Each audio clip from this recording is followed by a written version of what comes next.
जय श्री कृष्ण।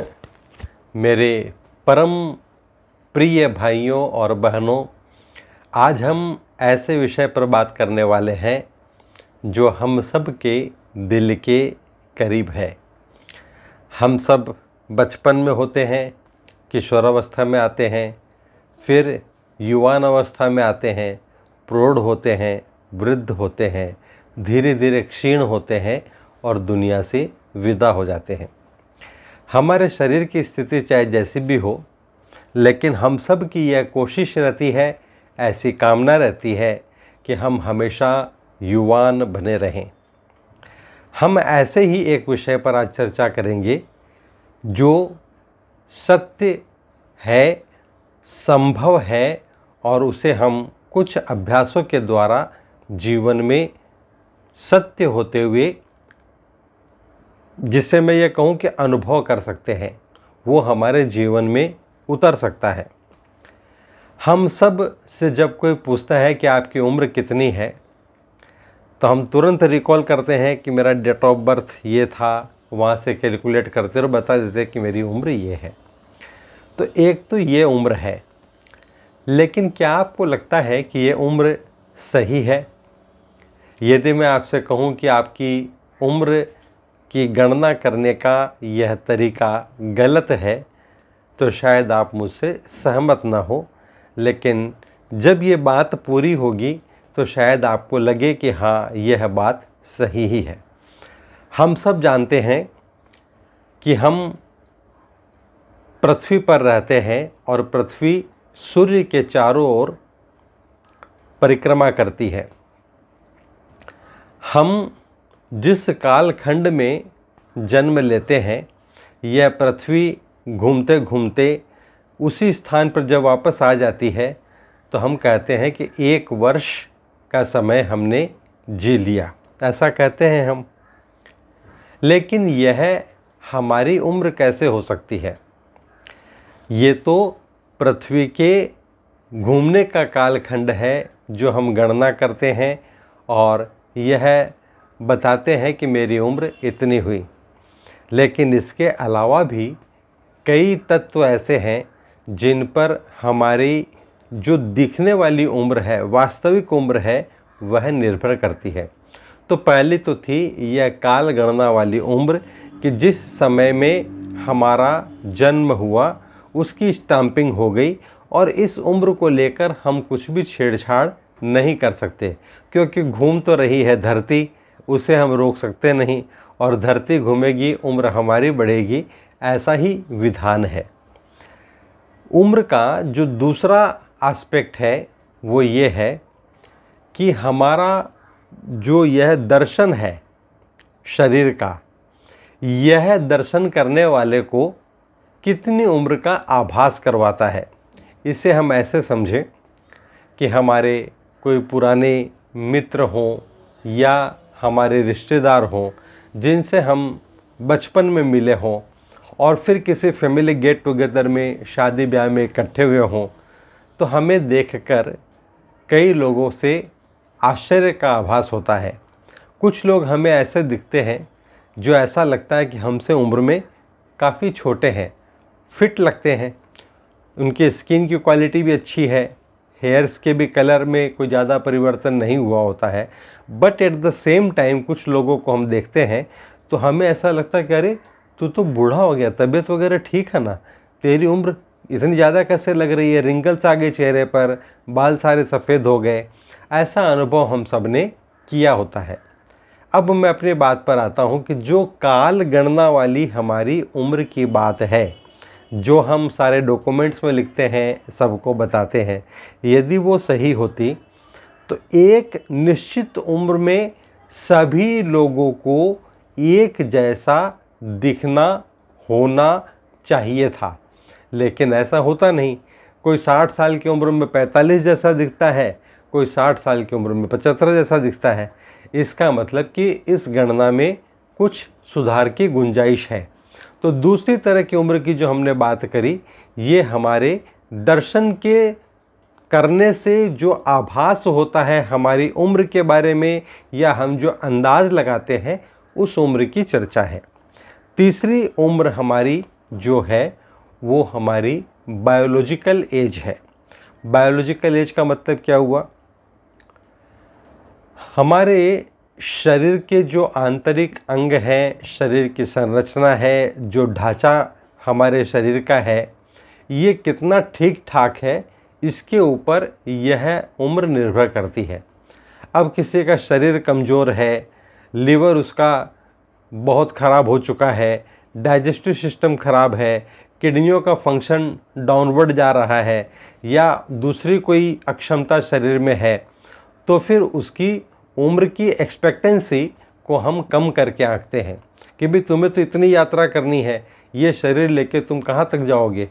लेकिन कोई एकदम यदि फिट लगता है हमें कि हाँ उसका लीवर भी ठीक है, उसका हार्ट भी ठीक है, ब्लड प्रेशर भी नहीं है, शुगर भी नहीं है, आँखों की रोशनी भी ठीक है, ब्रेन की रिस्पॉन्स जो कैपेसिटी है वो भी अच्छी है, तो हम कहते हैं नहीं भाई ये आदमी तो दुरुस्त है, अभी आपका जीवन काफ़ी आराम से लंबा निकलेगा।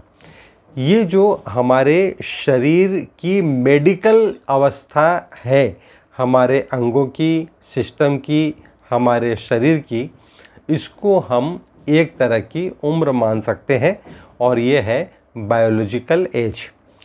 एक उम्र है जैसे हम क्या कहते हैं कि अरे इसको बुढ़ापे में जवानी चढ़ रही है, अपनी उम्र का ध्यान नहीं है, किस तरह से बहकी बहकी बातें कर रहा है। हमने ऐसा भी सुना है, अरे मन तो बच्चा है जी, उम्र तो इस शरीर की होती है, मन की उम्र थोड़ी ही है। लेकिन जिन बातों को हम भावों में खाली करते हैं वो बातें कभी कभी सत्यता के पटल पर भी हमें दिखती है। जैसे हमने कुछ पिक्चरों में देखा कि अंतरिक्ष से एलियन आता है और आज विज्ञान इसकी पुष्टि करता है। तो इस तरह से हमारे मस्तिष्क के द्वारा जिस एज का आभास हमें होता है वो भी हमारी एक एज का पैमाना है, एक अंग है। जैसे हम किसी बच्चे को बोलते हैं कि ये तो बूढ़े की तरह एक्ट करता है, सपोज करो कि वो 10 साल का है, लेकिन जिस तरह की बातें करता है वो बातें 15-20 साल के बच्चे जैसे लगती है। कोई बच्चा होता है जो 26 साल का होता है लेकिन उसका दिमाग बच्चे की तरह काम करता है, उसको ये नहीं पता कि भाई मेरे लिए क्या अच्छा है क्या ख़राब है, किससे मेरा भविष्य बनने वाला है नहीं बनने वाला है। तो हम लोग उसको बोलते हैं देखने में तो घोड़ा जैसा हो गया, अभी तो दिमाग बच्चा जैसा ही है। तो ये तो विनोद की बात हुई, लेकिन यदि हम देखें तो कुछ लोग अपनी एक्चुअल एज से कम उम्र के लोगों की तरह बिहेव करते हैं और अपने आप को भी वैसा ही समझते हैं, वैसा ही व्यवहार करते हैं। और एट द सेम टाइम कुछ लोग ऐसे होते हैं जो अपनी एक्चुअल एज, जिस एज की हम लोग बात कर रहे थे, जो समय के कालखंड के अनुसार चलती है, उस एज में अपने समय से जो उनका होना चाहिए था काफ़ी आगे की बात करते हैं, जैसे बहुत मैच्योरिटी की बात करते हैं और सावधानी की बात करते हैं। तो ये दो तरह की स्थिति है। अब इन चारों बातों का, चारों तरह की एज का हम अपने फ़ायदे के लिए क्या जानना हमारा ज़रूरी है और इसको कैसे हम मॉडिफाई कर सकते हैं, इस पर चर्चा करेंगे। तो पहले क्या थी? डेट के हिसाब से चलने वाली एज। दूसरी थी कि हम दिखते कैसे हैं, जवान दिखते हैं, थोड़े उम्रदार दिखते हैं, बच्चे जैसे दिखते हैं, ये दिखने वाली एज। तीसरी थी कि हमारे इंटरनल ऑर्गन्स की स्थिति कैसी है, वो जवान है कि धीरे धीरे उम्र दराज हो रहे हैं, ये एज थी। और चौथी थी हमारे मन स्थिति वाली एज, जिसको हम मनोविनोद में भी कई बार चर्चा करते हैं। लेकिन भले ही मनोविनोद में चर्चा करते हो, लेकिन है बहुत महत्वपूर्ण।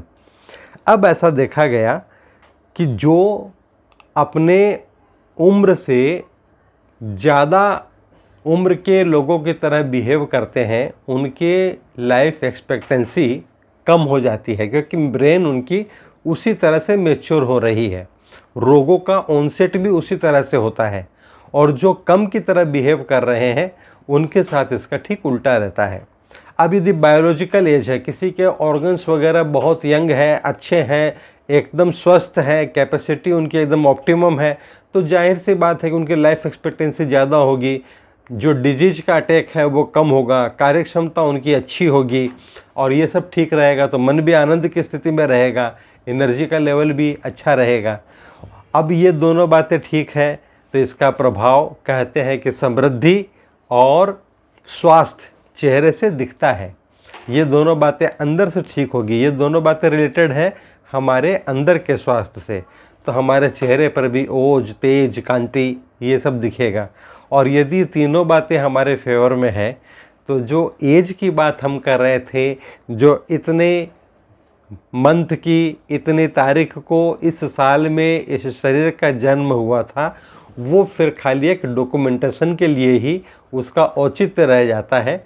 हमारे शरीर की वास्तविकता से उसका ज़्यादा कुछ लेन देन रह नहीं जाता।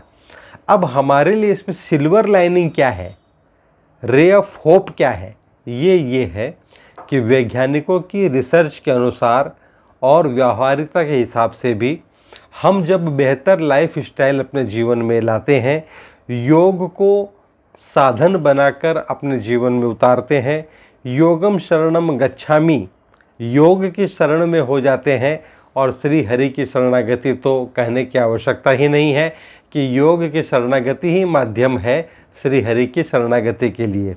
यदि ये हमने किया तो निश्चित रूप से हमारा ब्रेन जो है उसमें उपद्रव कम होंगे, वो शांत रहेगा, शांत रहेगा तो वो यंग बना रहेगा, आनंद की स्थिति में रहेगा। जब ये ऐसा रहेगा तो बहुत ज़्यादा प्रोबेबिलिटी है कि हमारे शरीर के सारे ऑर्गन्स की जो एज है, उनकी जो सेल्यूलर और मॉलिक्यूलर हेल्थ है वो भी एकदम परफेक्ट रहेगी, और वो अपने आप को जवान स्थिति में, अच्छी स्थिति में रखने में सफल होंगे। तो हमने मेंटल स्टेट को ठीक किया तो हमारी बायोलॉजिकल स्थिति में सुधार हुआ। इन दोनों को जब ठीक किया तो जो हम दिखते हैं वो भी हम फिर अच्छे दिखेंगे, इसमें भी कोई दो राय नहीं है। और जब ऐसा हमने अपने आप को कर लिया तो फिर हमारा जो वो कालखंड का उम्र का जो आंकड़ा है वो कुछ भी दिखाए, हम 100 साल तक भी स्वस्थ रह सकते हैं, जो हमारे शास्त्रों की कल्पना भी है कि 100 साल का जीवन तो हमारा होना ही चाहिए। अब आप कहेंगे कि ये सब होगा कैसे, या इन बातों की प्रासंगिकता क्या है?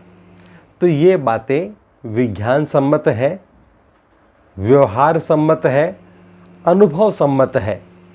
ये बातें एकदम सत्य है, और वैज्ञानिक भी मानते हैं कि हम अपनी लाइफ स्टाइल में चेंजेस करके, खाने पीने में परिवर्तन करके, योग को अपने जीवन में अपना कर, क्योंकि मूल चीज़ योग है, बाकी चीज़ें हमारे वश में है नहीं, लेकिन योग जब हम करेंगे तो बाकी इन सब चीज़ों को भी कंट्रोल कर लेने की सामर्थ्य हमारे अंदर आ जाती है।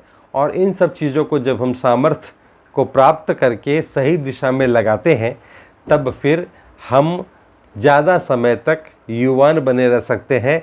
उम्र तो जितनी भगवान ने दी उतनी ही हमारी होगी, लेकिन जब तक रहेंगे काफ़ी संभावना है कि हम स्वस्थ रहेंगे, आफत बीमारियों के रूप में हमारे ऊपर आएगी नहीं, और यदि है तो रहेगी नहीं। और इसके बावजूद भी यदि उनका प्रकोप हो गया तो ईश्वर की कृपा से हम उनको बहुत जल्दी से पार कर पाएंगे। तो ये सारी बातें थी जो इस कालखंड में हमने उचित समझा आपके साथ शेयर करने का, हमने आपके साथ शेयर किया। ये सारी बातें हम अपने जीवन में उतार कर इसका पूरा लाभ ले सकें, स्वयं भी।